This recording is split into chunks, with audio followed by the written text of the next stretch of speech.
राष्ट्रीय अध्यक्ष जी का जो निर्देश था कि जो बच्चे आउट ऑफ कंट्री थे, हमारे कन्नौज के MBBS करने गए थे, जो भी पढ़ाई करने गए थे, उसके बाद जो भी अटैक्स हो रहे हैं, आप सोशल मीडिया के माध्यम से देख रहे होंगे, तो उन बच्चों से और उनके पेरेंट्स से मैं मुलाकात करने आई हूँ कि जो बच्चे आ गए हैं वो कैसे आए, क्या सिचुएशन थी। और जैसे ही एक सर अभी हमारे पास बैठे हुए हैं, ये ईशा पैथोलॉजी है इस तरीके से गुसाईगंज में, इनकी इकलौती बेटी है और वो बाहर है। सोचिए कि 5-6 दिन जिनकी अकेली बेटी, किस तरीके से ये लोग बर्दाश्त कर रहे होंगे। क्या इन सारी चीज़ों के पीछे हमारी भारत सरकार जिम्मेदार नहीं है? और भारत सरकार को मैं जिम्मेदार इसलिए ठहराती हूँ कि अगर शिक्षा के माध्यम,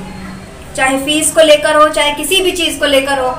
अगर यहीं पर अच्छे हों अपने इंडिया में, तो कोई माँ बाप अपने अकेले बेटे को या बेटी को विदेश पढ़ने क्यों भेजेंगे? यहाँ पर व्यवस्थाएं नहीं अच्छी हैं और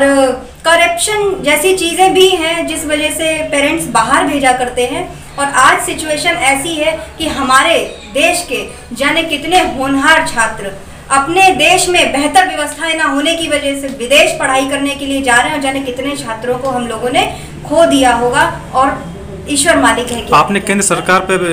बात की है, तो केंद्र सरकार की वजह से ही बच्चे वापस आ रहे हैं, वो लोग ये कह रहे हैं कि मेहनत काफी सरकार की वजह से बच्चे वापस क्यों आ रहे हैं? अगर सपोर्ट किया है तो हमारे जो विदेश के जो लोग हैं, कई लोग हैं, ऐसा पेरेंट्स बता रहे हैं, ऐसा स्टूडेंट से भी माध्यम से कहीं ना कहीं मेरी बात हो रही है, अगर उनकी मदद की गई है तो उनकी मदद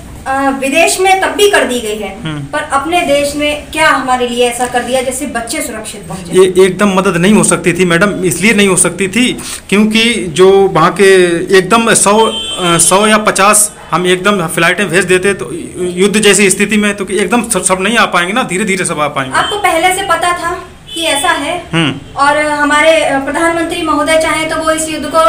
कहीं ना कहीं मैनेज करके रुकवा सकते थे, लेकिन क्या था उन्हें अब मैं जाऊंगी तो फिर ये होगा कि इलेक्शंस पर जा रहे हैं आप, कहीं ना कहीं ये विश्व युद्ध हमारे प्रधानमंत्री भी रिक्वेस्ट करके रोक सकते थे और कहीं ना कहीं यूक्रेन में या अन्य जो देशों में बच्चे फंसे हुए हैं उनसे रिक्वेस्ट करके अपने बच्चों को निकाल सकते थे। तो इसमें केंद्र सरकार का कोई रोल ऐसा नहीं रहा है कि जिससे वो हमारे छात्रों को वापस लेकर आते,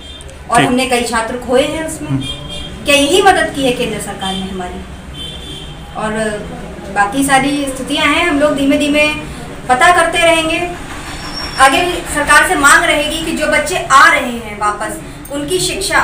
कैसे पूरी होगी, क्या होगा। आज भी एवरेज फीस पर अगर हमारी भारत सरकार आ जाएगी तो हमारे ऐसे जाने कितने होनहार छात्र हैं और जो अपने ही देश में रहेंगे, बाहर नहीं जाएंगे। और अगर आप करेंसीज की बात करेंगे तो हमारे देश का जो भी रुपया पैसा है वो हमारे ही देश में सुरक्षित रहेगा। और एक बहुत पहले आपने एक भाषण सुना होगा प्रधानमंत्री महोदय जी का कि आज तक अन्य सरकारें क्या करती रहीं, आखिर भारत का रुपया इतना पतला कैसे होता जा रहा। तो यही वजह कहीं ना कहीं है कि आप भारत में बेहतर से बेहतर व्यवस्थाएं नहीं कर पा रहे हैं, तो आपका रुपया ऐसे ही पतला होता जा रहा है।